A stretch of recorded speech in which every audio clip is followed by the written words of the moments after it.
Hello student, आज हम start करेंगे अपना second chapter acid base and salt. तो जितने भी कंपाउंड होते थे उन्हें हम लोग सारे कंपाउंड को उनकी केमिकल प्रॉपर्टीज़ के बेसिस पे हमने 3 पार्ट में डिवाइड कर दिया। पहले को हमने एसिड नाम दे दिया, एक को हमने बेस नाम दे दिया और एक को साल्ट नाम दे दिया। तो हमने सभी सब्सटेंस को, सभी कंपाउंड को उनकी केमिकल प्रॉपर्टीज़ के बेसिस पे 3 पार्ट में डिवाइड कर दिया और तीनों पार्ट को अलग अलग नाम दे दिया कि एसिड क्या होता है, एसिड किसे बोलेंगे। तो देखो, एसिड को टेस्ट करने के लिए हमें कुछ इंडिकेटर चाहिए होते हैं। जो इंडिकेटर होते हैं वो क्या करते हैं, उनके कलर अलग अलग होंगे। जैसे एसिडिक मीडियम होगा तो उनका कलर अलग होगा, बेसिक मीडियम होगा तो उनका कलर अलग होगा। तो सबसे पहले हम कुछ इंडिकेटर के बारे में बात कर लेंगे कि इंडिकेटर क्या होते हैं और ये किस तरह से डिफरेंट कलर डिफरेंट मीडियम में शो करते हैं। तो इंडिकेटर की डेफिनेशन में हम लोग क्या बोल सकते हैं कि those substance which give different colour in different medium are called indicator. जो ऐसे सब्सटेंस जो अलग अलग मीडियम में या एसिडिक मीडियम में अलग कलर शो करें और बेसिक मीडियम में अलग कलर शो करें उसे हम इंडिकेटर बोलते हैं। तो देखो, इंडिकेटर को हमने 2 पार्ट में डिवाइड किया है, एक नेचुरल जो हमें डायरेक्ट नेचर से मिल जाता है और एक सिंथेटिक मतलब जिसे मैन आदमी ने बनाया हो। तो हमने इंडिकेटर को 2 पार्ट में डिवाइड किया, नेचुरल और मैन मेड या सिंथेटिक। अब नेचुरल में हम लोग बात करते हैं तो नेचुरल में हम लोग का लिटमस पेपर जो आता है वो उसको बोलते हैं लिटमस पेपर। लिटमस पेपर हम लोग नेचर से प्राप्त करते हैं। नेचर में क्या होता है, एक लाइकेन नाम का प्लांट्स होता है और उसी से हम लोग एक्सट्रैक्ट करते हैं लिटमस पेपर। तो हमारा नेचुरल ये हो गया। और नेचुरल में क्या आएगा, हमारे पास कैबेज आती है, कैबेज भी हमारा नेचुरल इंडिकेटर है। इसी तरह ओनियन भी हमारा नेचुरल इंडिकेटर है और टर्मेरिक भी हमारा नेचुरल इंडिकेटर है। सेम इसी तरह से हमारे पास सिंथेटिक आते हैं, मतलब जो आदमियों ने बनाया। तो आदमियों ने बनाया जिसमें हम लोग का आता है फिनोप्थलीन आता है, मेथिल ऑरेंज आता है। ये सारे इंडिकेटर मैन मेड इंडिकेटर हैं। तो हम लोग डिस्कस करेंगे कि नेचुरल इंडिकेटर का कलर एसिड में कैसा होता है और मैन मेड इंडिकेटर जो हैं उनका कलर कैसा कैसा। तो टर्मेरिक का कलर चेंज हो जाता है, इसलिए हमें इसको भी नेचुरल के कैटेगरी में रखेंगे। सीधी सी बात, ये हमारे पास कैबेज है, कैबेज को भी इसका कलर रेड होगा। रेड कलर की जो कैबेज होती है अगर उस पर एसिड डाल दिए तो ये ग्रीन कलर में चेंज हो जाता है। तो ये बात आती है हम लोग नेचुरल इंडिकेटर की। साथ ही साथ हम लोग यूज़ करते हैं सिंथेटिक इंडिकेटर। सिंथेटिक इंडिकेटर का भी कलर अलग अलग होता है। ये मैन मेड होते हैं, इसे इंसानों ने बनाया, आदमियों ने बनाया है। ये नेचर से ही बनते हैं नेचर, लेकिन इसे लैब में बनाया जाता है, इसलिए इसका नाम पड़ गया सिंथेटिक इंडिकेटर। अब सिंथेटिक इंडिकेटर में हमारे पास क्या क्या है, तो मेथिल ऑरेंज है। मेथिल ऑरेंज का जो न्यूट्रल कलर होता है वो ऑरेंज कलर होता है। इसके अंदर जैसे ही एसिड हम मिक्स करेंगे वो ऑरेंज कलर चेंज होकर रेड कलर बन जाएगा। एसिड डालेंगे तो रेड बन जाएगा और अगर बेस डालें मेथिल ऑरेंज तो वो येलो में कन्वर्ट हो जाएगा। मतलब मेथिल ऑरेंज हमारे पास एक सॉल्यूशन होगा, इसके अंदर एसिड डाल दिए 1-2 ड्रॉप 3 ड्रॉप, तो जो कलर ऑरेंज था ये टर्न हो जाएगा और बदल जाएगा किस में, रेड में बदल जाएगा। सीधी सीधी बात, इसकी बेस में अगर यही हम डालेंगे तो ये येलो कलर में चेंज हो जाता है। साथ ही साथ फिनोप्थलीन एक हमारे पास होता है इंडिकेटर। इसका जो कलर होता है कलरलेस होता है। अगर न्यूट्रल कलर पूछे कि फिनोप्थलीन का न्यूट्रल कलर क्या होता है तो सभी लोग बोलना कि फिनोप्थलीन का न्यूट्रल कलर कलरलेस होता है, मतलब हमारे पास कोई भी कलर नहीं होता है। इसे जब एसिड डालते हैं, फिनोप्थलीन में एसिड डालेंगे या एसिड में फिनोप्थलीन डालेंगे तो ये कलर किस तरह का हो जाएगा, कलरलेस ही रहेगा, कोई भी चेंजिंग नहीं होगी। फिनोप्थलीन में एसिड डालने पे कोई भी चेंजिंग नहीं होती है। लेकिन अगर बेस में डाल देंगे फिनोप्थलीन तो वो चेंज हो जाएगा और पिंक कलर हो जाएगा। ठीक है, तो ये हमारा फिनोप्थलीन का कलर। इसी तरह हमारे पास एक इंडिकेटर और होता है जिसे हम बोलते हैं यूनिवर्सल इंडिकेटर। यूनिवर्सल इंडिकेटर जो होता है वो मिक्सचर ऑफ डिफरेंट डाई, बहुत सारी डाइस का मिक्सचर होता है जिसे हम यूनिवर्सल इंडिकेटर बोलते हैं। यूनिवर्सल इंडिकेटर पीएच स्केल के ऊपर काम करता है और सारी चीज़ पीएच स्केल के अकॉर्डिंग 10 से लेके 14 तक के नंबर हम लोग पीएच स्केल पढ़ेंगे। और यूनिवर्सल इंडिकेटर के सारे कलर अलग अलग होते हैं, मतलब एक ये जो रेंज होती है ना 0 से लेके 14 तक, इसमें डिफरेंट टाइप्स के कलर आएंगे यूनिवर्सल इंडिकेटर में। बात आती है ऑल्फैक्टरी क्या होती है, तो ऑल्फैक्टरी इंडिकेटर ऐसे इंडिकेटर जिनकी स्मेल अलग अलग हो जाए अलग अलग मीडियम में, उसे हम ऑल्फैक्टरी इंडिकेटर बोलते हैं। अब ऑल्फैक्टरी इंडिकेटर में क्या क्या आएंगे, तो हमारे लिए अनियन आएगी, प्याज आएगी और वैनिला आएगा। अब अनियन की सबको स्मेल मालूम है, अनियन की एक कैरेक्टरिस्टिक स्मेल होती है, लेकिन अगर अनियन के ऊपर हम लोग बेस डाल दें, कोई भी बेस इसके ऊपर अनियन के ऊपर डाल दें, तो वो क्या हो जाएगी, जो बेस जो अनियन में से स्मेल आ रही थी वो स्मेल नहीं आएगी, स्मेल ख़त्म हो जाएगी। लेकिन एसिड डालेंगे तो कोई फ़र्क नहीं पड़ेगा, जैसी स्मेल आ रही थी वैसे ही स्मेल आएगी। साथ ही साथ वैनिला एक बहुत अच्छा फ्लेवर होता है, प्लीजेंट स्मेल देता है, लेकिन अगर बेस डाल देंगे वैनिला के ऊपर तो वैनिला की स्मेल गायब हो जाएगी। साथ ही साथ अगर एसिड डाल देंगे तो वैसे ही स्मेल रहेगी। तो ये बात आती है ऑल्फैक्टरी। ऑल्फैक्टरी में क्या होता है, स्मेल अलग अलग होती हैं, अगर स्मेल अलग अलग हो जाए तो उसे हम ऑल्फैक्टरी इंडिकेटर नाम देंगे। ऑल्फैक्टरी में हमारे अनियन और वैनिला आते हैं। साथ ही साथ हम लोग सारे इंडिकेटर के बारे में बात किए, natural indicator, synthetic indicator. Natural में लिटमस, टर्मेरिक, कैबेज आया, जबकि सिंथेटिक में methyl, orange, phenolphthalein, universal indicator आता है। अब लिटमस भी दो टाइप के होते हैं, ब्लू और रेड। ब्लू जो होता है वो एसिड के लिए यूज़ होता है, रेड जो होता है वो बेस के लिए यूज़ होता है। हम लोग टर्मेरिक का भी कलर देखे, कैबेज का भी कलर देखे। अब स्टार्ट करेंगे हम लोग कि एसिड क्या होता है। तो हम लोग एसिड, बेस और साल्ट सबके बारे में बात करेंगे। तो सबसे पहले हम लोग सारी डिटेल एसिड के बारे में पढ़ लेंगे, फिर बेस के बारे में और फिर साल्ट के बारे में। तो शुरुआत में क्या हुआ, शुरू में एसिड और बेस को उनके टेस्ट के बेसिस पे हम लोग डिवाइड कर दिए। जैसे टेस्ट लिया गया और टेस्ट में जो भी सॉर लगे, खट्टे लगे, उन्हें हम एसिड की कैटेगरी में डाल दिए, और जो बिटर लगे मीन्स कड़वे लगे उन्हें हम बेस की कैटेगरी में डाल दिए। लेकिन सभी सब्सटेंस को हम टेस्ट नहीं कर सकते, इसके लिए हमें और सारी चीज़ें यूज़ करनी हुई, जिसमें हम लोग इंडिकेटर यूज़ किए। इंडिकेटर यूज़ करने के बाद फिर हम लोग देखें कि अब चलो डिटेल पढ़ेंगे कि एसिड क्या होता है, एसिड कितने तरह के होते हैं। तो एसिड जब हम लोग पढ़ेंगे तो एसिड की डिटेल, एसिड की फिजिकल प्रॉपर्टीज़, एसिड की केमिकल प्रॉपर्टीज़। इसके बाद दो तरह के एसिड होते हैं, एक ऑर्गेनिक एसिड होता है, एक मिनरल एसिड होता है। ऑर्गेनिक एसिड क्या होता है, ऐसे एसिड जो प्लांट्स और एनिमल से हमें मिलते हैं उसे हम ऑर्गेनिक एसिड बोलते हैं। अब ऑर्गेनिक एसिड में क्या क्या आता है, सिट्रिक एसिड आएगा, ऑक्जेलिक एसिड आएगा, टार्ट्रिक एसिड आएगा, फॉर्मिक एसिड आएगा, ये सारे एसिड हमारे एसिटिक एसिड आएगा, ये सारे एसिड हमारे कैसे हैं, ऑर्गेनिक एसिड हैं। इसी तरह मिनरल एसिड होते हैं जो मिनरल से बनाए जाते हैं, जो सब्सटेंस हमें मिनरल हैं, मिनरल से बनाए गए एसिड को हम क्या नाम देंगे, मिनरल एसिड नाम देते हैं। तो मिनरल एसिड में क्या आता है, जैसे नाइट्रिक एसिड हो गया, सल्फ्यूरिक एसिड हो गया, हाइड्रोक्लोरिक एसिड हो गया, ये सारे हमारे पास मिनरल एसिड होते हैं। इसी तरह स्ट्रॉन्ग एसिड भी और वीक एसिड होते हैं। स्ट्रॉन्ग एसिड ऐसे एसिड जो स्ट्रॉन्ग हो, स्ट्रॉन्ग का मतलब ज़्यादा H+ आयन दें, उसे हम स्ट्रॉन्ग बोलेंगे, और जो कम H+ आयन देते हैं उन्हें हम वीक एसिड बोलते हैं। समझ में आया। तो स्ट्रॉन्ग एसिड में हमारे HCl आएंगे, hydrochloric acid, sulphuric acid, nitric acid, ये सारे एसिड स्ट्रॉन्ग एसिड की कैटेगरी में आते हैं।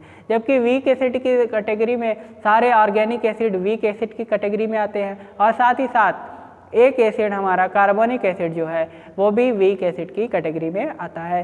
तो हम लोग दो तरह के एसिड पढ़े, स्ट्रॉन्ग एसिड और वीक एसिड। स्ट्रॉन्ग एसिड जो ज़्यादा H+ आयन देंगे डिसोसिएट होकर उन्हें स्ट्रॉन्ग बोलेंगे, और जो कम देंगे उन्हें हम वीक बोलेंगे। स्ट्रॉन्ग में क्या क्या होते हैं, स्ट्रॉन्ग में सारे एसिड आ जाएंगे, जितने भी मिनरल एसिड होते हैं सारे स्ट्रॉन्ग एसिड होते हैं एक्सेप्ट कार्बोनिक एसिड, और जितने भी ऑर्गेनिक एसिड होते हैं सब वीक एसिड होते हैं। हो गया। अब स्ट्रॉन्ग और वीक भी देख लिए। इसी तरह हमारे पास दो एसिड और होते हैं जिसको हम लोग बोलते हैं कंसनट्रेटेड एसिड और डाइल्यूट एसिड। अब डाइल्यूट एसिड क्या होता है और कंसनट्रेटेड एसिड क्या होता है, तो कंसनट्रेटेड एसिड की डेफिनेशन में हम लोग ये बोल सकते हैं कि those acid which have minimum amount of water, which have minimum possible amount of water are called concentrated acid. तो those substance which have sour taste, ऐसे सब्सटेंस जिनका टेस्ट कैसा होता है, सॉर, खट्टा टेस्ट होता है, उन्हें हम एसिड बोलते हैं।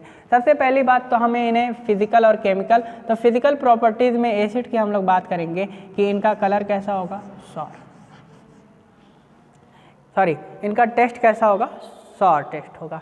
दूसरी बात करेंगे कि लिटमस पेपर पे इनका क्या इफेक्ट पड़ता है, तो ये ब्लू लिटमस पेपर को blue litmus change into red.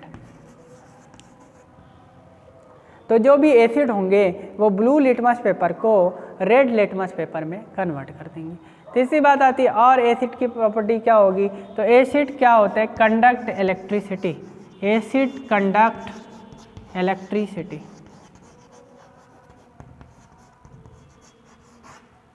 जितने भी एसिड होते हैं वो कंडक्ट करते हैं इलेक्ट्रिसिटी। क्यों कंडक्ट करते हैं, due to presence of ions. अगर किसी भी सब्सटेंस के अंदर आयंस होते हैं या इलेक्ट्रॉन होते हैं तो वो कंडक्टर होते हैं इलेक्ट्रिसिटी का। साथ ही साथ हम लोग देखेंगे acid have corrosive nature. Corrosive nature, corrosive nature का मतलब होता है अगर किसी के हाथ पे, स्किन पे या किसी भी मेटल के ऊपर एसिड गिर जाता है तो वो एसिड उसे जला देता है, उसे बर्न कर देता है, उसे डीके कर देता है। तो एसिड के पास कोरोसिव नेचर होता है। सबसे पहली बात हमने सॉर देखा, एसिड का टेस्ट कैसा आया, सॉर, खट्टा टेस्ट आया। ये ब्लू लिटमस पेपर को चेंज कर दिया रेड में, इसने इलेक्ट्रिसिटी कंडक्ट करा दी। क्यों कंडक्ट करा दी, due to presence of ions, और इसका कोरोसिव नेचर होता है। केमिकल प्रॉपर्टीज़ में पहला जो रिएक्शन होता है उसमें हम लोग बात करेंगे reaction with metal. Reaction with metal.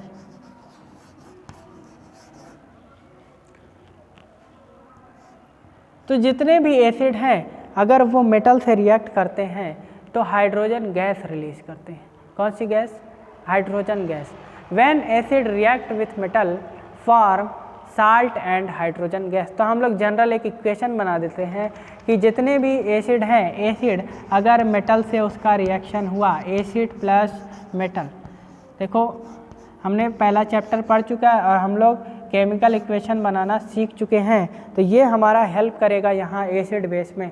Acid का रिएक्शन हमने मेटल से करा दिया, एसिड का रिएक्शन हमने मेटल से करा दिया तो हमें क्या मिला, साल्ट मिला और हाइड्रोजन गैस मिली।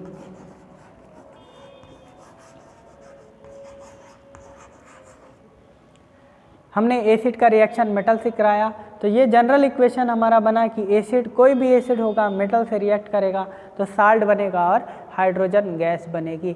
एक्सेप्शन हमें ध्यान रखना है। एक्सेप्शन हम कैसे ध्यान रखेंगे, रिएक्टिविटी सीरीज, जो भी हाइड्रोजन से नीचे होगा वो हाइड्रोजन प्रोड्यूस नहीं करेगा।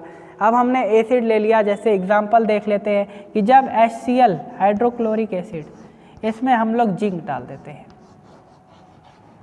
अब क्या होगा भाई, रिएक्शन होगा। और रिएक्शन होगा तो देखो जिंक हम लोग देखेंगे रिएक्टिविटी सीरीज में ऊपर होगा तो ये क्लोरीन को, हाइड्रोजन को हटा सकती है और जिंक किससे जुड़ जाएगी, क्लोरीन से। तो क्या बन जाएगा हमारे पास, जिंक क्लोराइड बन जाएगा ZnCl2 और हमारे पास क्या निकलेगी, हाइड्रोजन गैस निकलेगी।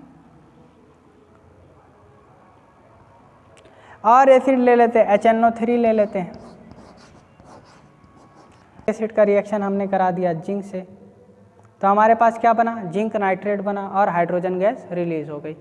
तो नाइट्रिक एसिड हमारे पास एक स्ट्रॉन्ग एसिड है, ये जिंक ने नाइट्रिक एसिड से जब रिएक्ट किया तो यहाँ से हाइड्रोजन गैस क्या हो गई, रिलीज हो गई। तो जो भी एसिड होते हैं मेटल से रिएक्ट करते हैं तो साल्ट बनाते हैं और हाइड्रोजन गैस रिलीज करते हैं। बात आती है हाइड्रोजन गैस की टेस्टिंग कैसे करेंगे, तो हाइड्रोजन गैस जहाँ से निकल रही है वहाँ पे अगर जलती हुई कैंडल लेके जाएंगे, बर्निंग कैंडल, तो वहाँ से हमें पॉप अप साउंड आएगा, पॉप साउंड, पॉप करके आवाज़ आएगी पट, और उसमें से आवाज़ भी आएगी और थोड़ा सा एक्सप्लोजन होगा। तो ऐसी जो गैस होती है उसे हम लोग हाइड्रोजन गैस बोलते हैं। ये पता चलता है अगर पॉप अप साउंड प्रोड्यूस हुआ तो हमें पता चल जाएगा कि वहाँ से हाइड्रोजन गैस निकल रही है। तो कोई भी एसिड हो अगर मेटल से रिएक्ट करता है तो साल्ट बनता है और हाइड्रोजन गैस रिलीज होती है। ये पूछ सकता है तुम लोग से कि क्या होता है जब एसिड रिएक्ट करता है मेटल कार्बोनेट से, तो तुम लोग बोलोगे साल्ट बनेगा, कार्बन डाइऑक्साइड गैस बनेगी और वाटर बनेगा। तो when metal carbonate, when acid react with metal carbonate, metal carbonate form salt water plus CO2 gas. तो ये हमारे पास जनरल इक्वेशन हो गया। कोई भी एसिड होगा मेटल कार्बोनेट से अगर रिएक्ट किया तो हमारे पास क्या बनेगा, साल्ट बनेगा, वाटर बनेगा और कार्बन डाइऑक्साइड गैस रिलीज होगी।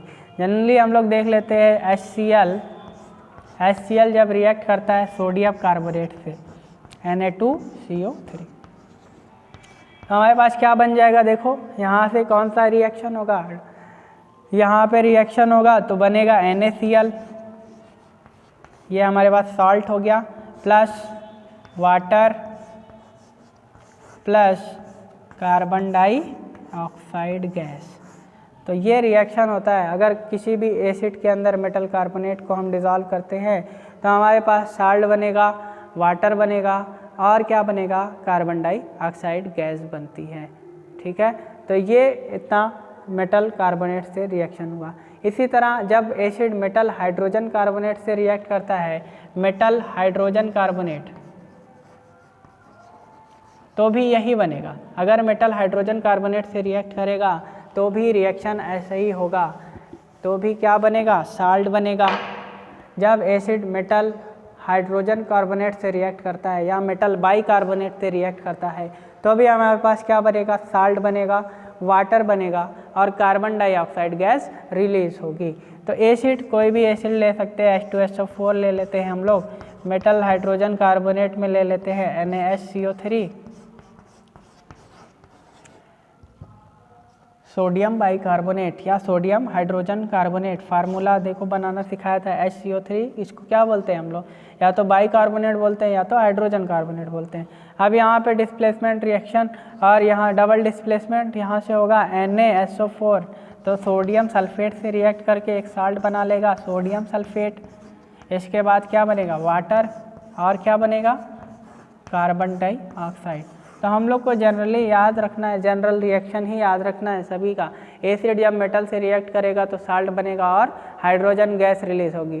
साथ ही साथ एसिड जब मेटल कार्बोनेट से रिएक्ट करेगा तो साल्ट बनेगा, वाटर बनेगा और कार्बन डाइऑक्साइड गैस रिलीज होगी। इसी तरह एसिड, जब कोई भी एसिड हो मेटल हाइड्रोजन कार्बोनेट से जब रिएक्ट करेगा, साल्ट बनेगा, वाटर बनेगा और कार्बन डाइऑक्साइड गैस रिलीज होगी।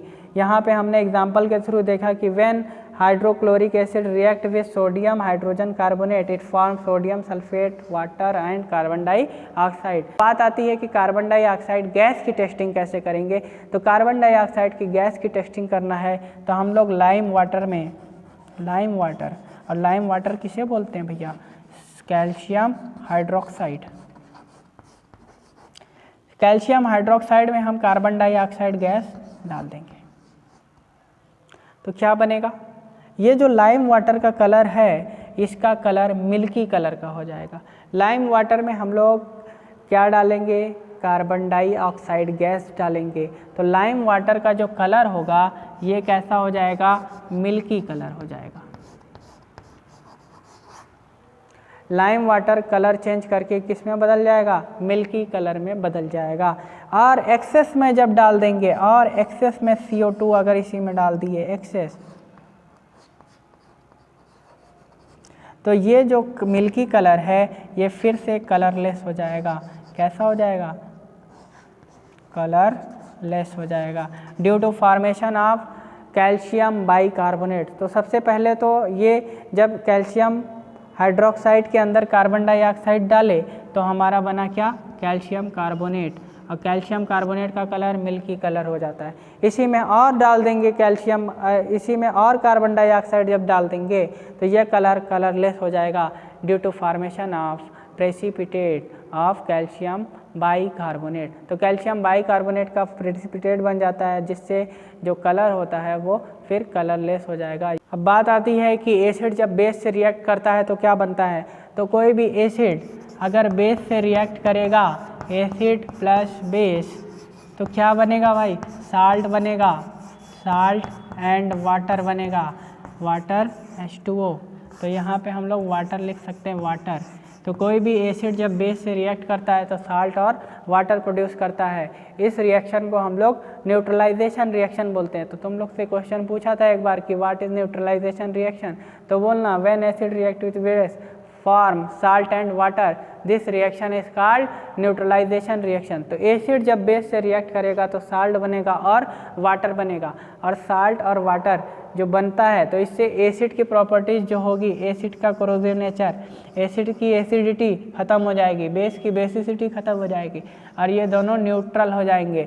और न्यूट्रल हो जाएंगे मतलब जो साल्ट बनेगा वो साल्ट कैसा नेचर का होता है, न्यूट्रल नेचर का होता है। इसलिए इस रिएक्शन को हम लोग क्या बोलते हैं, न्यूट्रलाइजेशन रिएक्शन बोलते हैं। तो एसिड जब बेस से रिएक्ट करता है तो साल्ट और वाटर प्रोड्यूस करता है। एग्जाम्पल के थ्रू देखते हैं, when hydrochloric acid react with sodium hydroxide it form sodium chloride and water. तो देखो यहाँ पे कैसा double displacement reaction, plus minus. अब इसका प्लस इसके माइनस से और इसका प्लस इसके माइनस से रिएक्ट कर लेगा, और रिएक्ट करके साल्ट बनाया हमारा और बनाया वाटर। तो यहाँ पे डबल डिस्प्लेसमेंट रिएक्शन आता है, और डबल डिस्प्लेसमेंट रिएक्शन के थ्रू एसिड बेस रिएक्शन होता है। तो इसी तरह और देख लेते हैं, HNO3 है, HNO3 अगर ये रिएक्ट कर लिया कैल्शियम हाइड्रोक्साइड से तो क्या बनाएगा, बता सकते हो तुम लोग। देखो टूटेगा कैसे, प्लस माइनस, तो क्या बन जाएगा, कैल्शियम नाइट्रेट बन जाएगा, CaNO3 होल ट्वाइस, प्लस हमारे पास क्या बनेगा, वाटर बनेगा। तो जनरल इक्वेशन याद रहना चाहिए कि क्या होता है जब एसिड मेटल से रिएक्ट करता है, जब मेटल कार्बोनेट से या मेटल बाइकार्बोनेट से। एसिड जब बेस से रिएक्ट करता है तो क्या बनता है, साल्ट और वाटर बनता है। इसी तरह और रिएक्शन होता है कि क्या होता है, when acid react with reaction with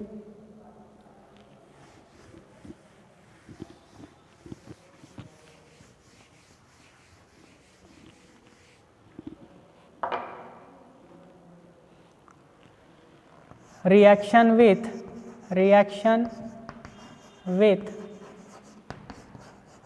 metal oxide,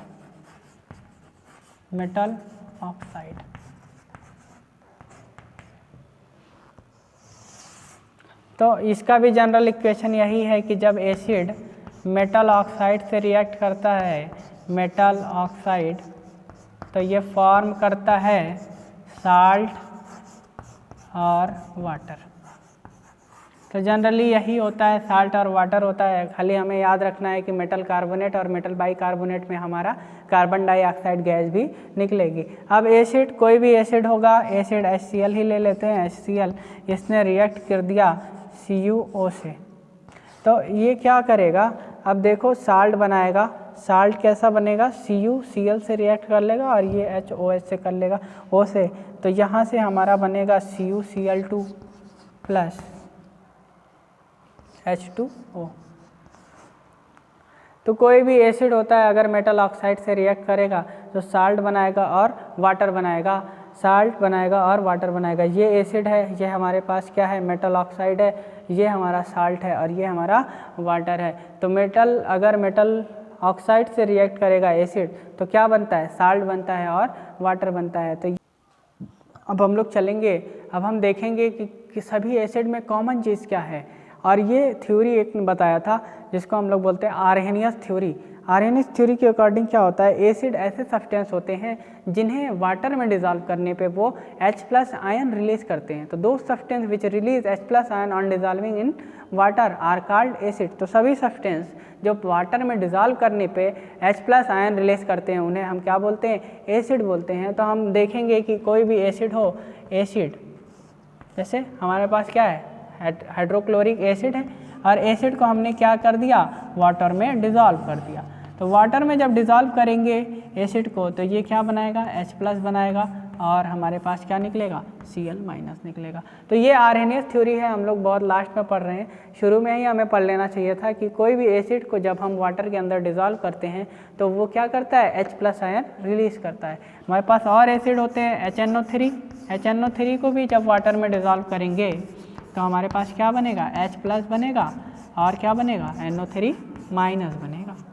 इसी तरह और एसिड है हमारे पास H2SO4, इसको भी हमने वाटर में क्या कर दिया, डिज़ोल्व कर दिया, तो हमें क्या बना, H+ बना और क्या बना, SO4 2- बना। इसी तरह हमारे पास और एसिड है, एसिटिक एसिड CH3COOH, और इसको हमने वाटर में क्या कर दिया, डिज़ोल्व कर दिया, तो हमारे पास क्या आया, H+ आया, और क्या आया, CH3COO- आया। तो किसी भी, देखो अभी कॉमन क्या मिला, H+,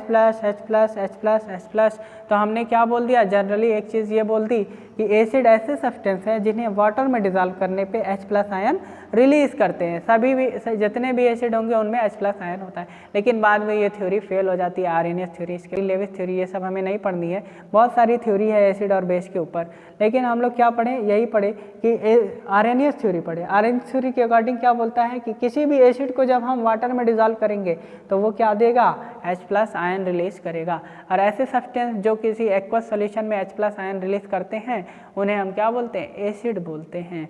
साथ ही साथ ये हमारी आर्हेनियस थ्योरी के बारे में बात हो गई कि आर्हेनियस थ्योरी क्या करता है। इसी वजह से देखो, इसी वजह से आयंस में ब्रेक होने की वजह से जो एसिड होते हैं वो कंडक्ट करते हैं, किसकी, इलेक्ट्रिसिटी का कंडक्ट करते हैं। क्यों, क्योंकि देखो आयंस है ना, और आयंस किसी भी सब्सटेंस में आयंस क्या करते हैं, कंडक्टर होते हैं इलेक्ट्रिसिटी का। तो किसी भी सॉल्यूशन में आयंस होते हैं, और जबकि किसी भी मेटल में क्या होंगे, फ्री इलेक्ट्रॉन होंगे। मेटल के अंदर फ्री इलेक्ट्रॉन होते हैं और सॉल्यूशन के अंदर चार्ज कैरियर आयंस होते हैं। इसलिए कोई भी जो सब एसिड होता है वो इलेक्ट्रिसिटी को क्या करता है, कंडक्ट करता है। तो जितने भी एसिड होते हैं वो इलेक्ट्रिसिटी कंडक्ट करते हैं। इसको हम लोग एक एक्सपेरिमेंट के थ्रू भी देख सकते हैं।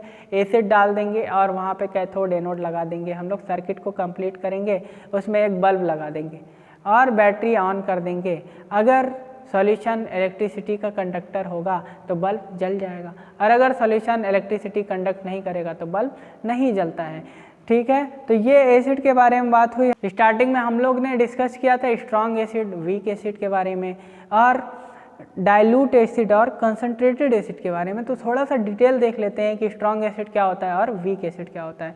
तो हम लोग अभी देखे थे कि कोई भी एसिड जो होता है वाटर में डिज़ोल्व करेंगे तो क्या देगा, H+ आयन देगा। तो इसी तरह हमारे पास जो स्ट्रॉन्ग एसिड होते हैं, स्ट्रॉन्ग एसिड, तो इनकी डेफिनेशन में हम लोग क्या लिखेंगे, those acid which completely ionised in water to give a large amount of H+ ion are called strong acid। तो ऐसे एसिड जो वाटर में डिज़ोल्व करने पे बहुत ज़्यादा H+ आयन दें, H+ आयन जितना ज़्यादा होगा उतने ही स्ट्रांग होंगे। हमारे पास HCl है, HCl को हमने वाटर के अंदर डिज़ोल्व कर दिया तो हमारे पास क्या आएगा, H+ आयन आएगा ना। तो जो HCl होता है वाटर में डिज़ोल्व करने पे कम्प्लीटली आयनाइज हो जाता है, और कम्प्लीटली आयनाइज होने की वजह से H+ आयन का कंसंट्रेशन सॉल्यूशन में क्या हो जाता है, बढ़ जाता है, और जितना ज़्यादा H+ आयन होगा उतनी ही ज़्यादा स्ट्रॉन्ग एसिड होता है। इसी तरह HNO3 है, ये भी कम्प्लीटली आयनाइज हो जाएगा वाटर के अंदर और क्या दे देगा, H+ आयन बहुत ही लार्ज अमाउंट में देता है। इसी तरह हमारे पास जो H2SO4 होता है ये भी लार्ज अमाउंट देगा, कम्प्लीटली आयनाइज हो जाएगा, और जितना ज़्यादा आयनाइज होगा उतना ज़्यादा H+ आयन, जितना ज़्यादा H+ आयन उतना ही स्ट्रॉन्ग एसिड होता है। बात आती है वीक एसिड की। तो स्ट्रॉन्ग एसिड में हम लोग किसको किसको देखते हैं, तो जनरली जितने भी मिनरल एसिड होते हैं, मिनरल एसिड जितने भी हैं सारे स्ट्रॉन्ग एसिड की कैटेगरी में आते हैं एक्सेप्ट कार्बोनिक एसिड H2CO3। तो H2CO3 जो है ये खाली वीक एसिड है, बाकी सारे मिनरल एसिड किस कैटेगरी में आते हैं, स्ट्रॉन्ग एसिड की कैटेगरी में आते हैं। बात कर लेते हैं वीक एसिड की। तो वीक एसिड की डेफिनेशन हम कैसे दे सकते हैं,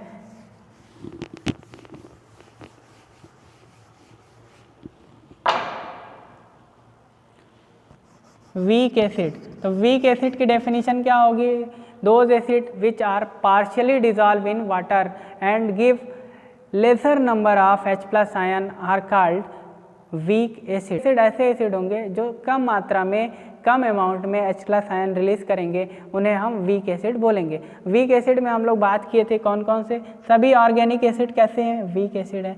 इसी तरह एसिटिक एसिड भी हमारे लिए क्या है, वीक एसिड है। एसिटिक एसिड को वाटर में जब हम डिज़ोल्व करते हैं तो बहुत ही कम अमाउंट H+ आयन आते हैं। H+ आयन की मात्रा कम, इसका अमाउंट कम, वीक एसिड हो जाएगा, क्योंकि जितना ज़्यादा H+ उतने ही ज़्यादा स्ट्रॉन्ग एसिड होते हैं और जितना कम H+ उतने ही वीक होंगे। साथ ही साथ हमारे पास कार्बोनिक एसिड जो होता है H2CO3, ये भी कम ही डिसोसिएट होगा, H+ प्लस HCO3 माइनस, तो ये भी कम ही डिसोसिएट होता है। तो ये सब हमारी वीक एसिड हो जाते हैं। बात आती है कि डाइल्यूट एसिड क्या होता है और कंसनट्रेट एसिड क्या होता है। तो हमारे पास एसिड को हमने दो तरह से फिर से डिवाइड करते हैं on the basis of presence of water. Water की प्रेजेंस के अकॉर्डिंग हम लोग उसे दो पार्ट में डिवाइड करते हैं, एक को बोलते हैं कंसनट्रेट, एक को बोलते हैं डाइल्यूट। तो कंसनट्रेट एसिड की डेफिनेशन में हम लोग बोलेंगे those acid which contain minimum possible amount of water are called concentrate acid and those acid which contain maximum amount of water या more amount of water are called dilute acid। Question पूछा था CBSE में कि किसी भी acid को dilute किस तरह से करते हैं, एसिड के अंदर पानी गिराया जाता है कि पानी के अंदर एसिड गिराया जाता है। ये हमें एकदम डाइल्यूट करना एसिड को आना चाहिए। तो एसिड को अगर हमें डाइल्यूट करना है तो हम कैसे करेंगे, तो एसिड को डाइल्यूट करने के लिए मान लेते हैं हमारे पास एक ग्लास है या फ्लास्क है जिसके अंदर हम वाटर ले लेंगे। ये हमारे पास वाटर है और हम लोग धीरे धीरे यहाँ से एसिड को ड्रॉप करेंगे, धीरे धीरे एसिड को गिराएंगे और एक हमारे पास ग्लास रॉड होगी जिससे हम लोग क्या करेंगे, इसको घुमाते रहेंगे जिससे जो हीट हो वो निकल जाए। तो किसी भी एसिड के अंदर अगर हम लोग वाटर गिरा दें, जैसे हमारे पास यहाँ पे एक फ्लास्क है जिसके अंदर एसिड भरा हुआ है, इसमें एसिड है और अगर हम इसमें वाटर पुअर कर रहे हैं, H2O गिरा दें, तो क्या होगा, ये एसिड वाटर से रिएक्ट करता है, रिएक्शन होता है एक्सोथर्मिक, एक्सोथर्मिक में हीट प्रोड्यूस होती है और यहाँ से एसिड उछल के मुंह पे लग सकता है। तो मुंह पे लगेगा तो हमारा मुंह जल सकता है। इसलिए अगर हमें एसिड को डाइल्यूट करना होता है तो एसिड को डाइल्यूट करने के लिए हम लोग वाटर ले लेते हैं वेसल में और एसिड को हम टेस्ट ट्यूब को से धीरे धीरे इसमें गिराते हैं, एसिड गिराएंगे। इसीलिए किसी भी सब्सटेंस को जब डाइल्यूट, एसिड को डाइल्यूट करने का तरीका पूछता है कि किस तरह से एसिड को डाइल्यूट किया जाता है।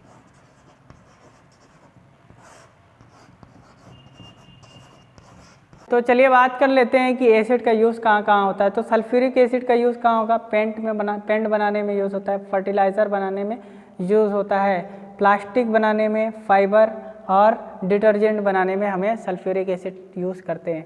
सल्फ्यूरिक एसिड का यूज़ कहाँ हुआ, पेंट बनाने में, फर्टिलाइज़र, प्लास्टिक, फाइबर और डिटर्जेंट बनाने में। जबकि नाइट्रिक एसिड का यूज़ हम लोग कहाँ करते हैं, फर्टिलाइज़र, जो हमारी खाद होती है, खाद में हम लोग यूरिया डालते हैं ना, यूरिया किससे बनेगा, नाइट्रिक एसिड से हम लोग बनाते हैं अमोनियम क्लोराइड और अमोनियम क्लोराइड यूरिया में होता है। तो अमोनियम क्लोराइड से यूरिया बनता है, तो इसका यूज़ हमने कहाँ कर लिया, फर्टिलाइज़र में कर दिया। ट्राई नाइट्रोटॉलुइन इसका नाम होता है, TNT, TNT का फुल फॉर्म होता है टाई नाइट्रोटॉलुइन। इसका का एक्सप्लोजिव है, ये बहुत ही बम जो फूटता है ना, ये ट्राई नाइट्रोटॉलुइन होता है। इसमें TNT ये एक्सप्लोजिव चीज़ है, ये डाई बनाने में और प्लास्टिक बनाने में यूज़ होता है।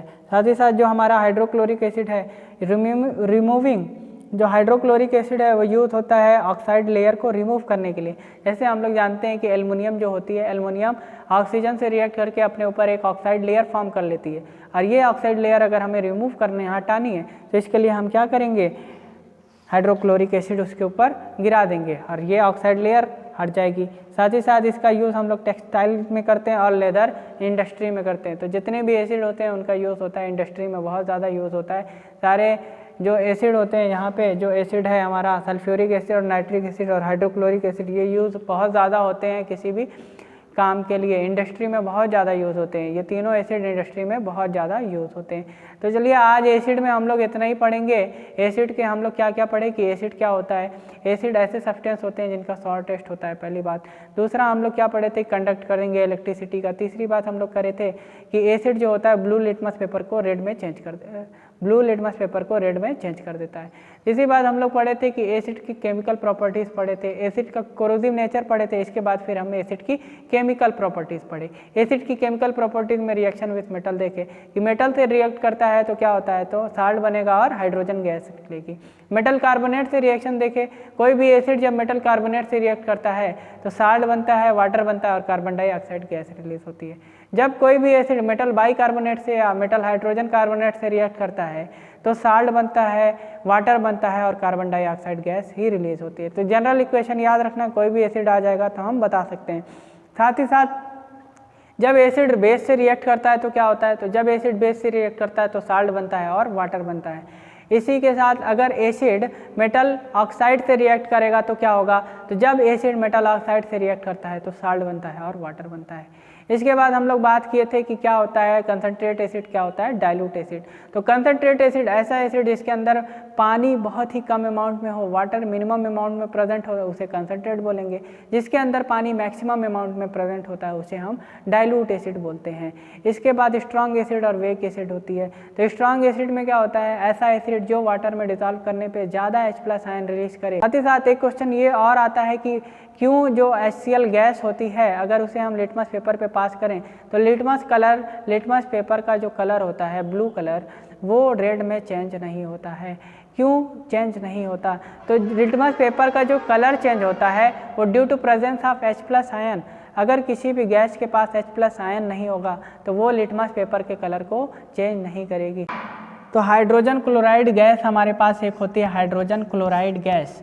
अगर ये गैस फॉर्म में है तो इनके पास H+ आयन नहीं होता है, और अगर H+ आयन्स नहीं होंगे तो अगर इनको हम लिटमस पेपर से डालें, लिटमस कौन सा लिटमस, ब्लू लिटमस, तो ब्लू लिटमस का कलर चेंज नहीं होगा, नो कलर चेंज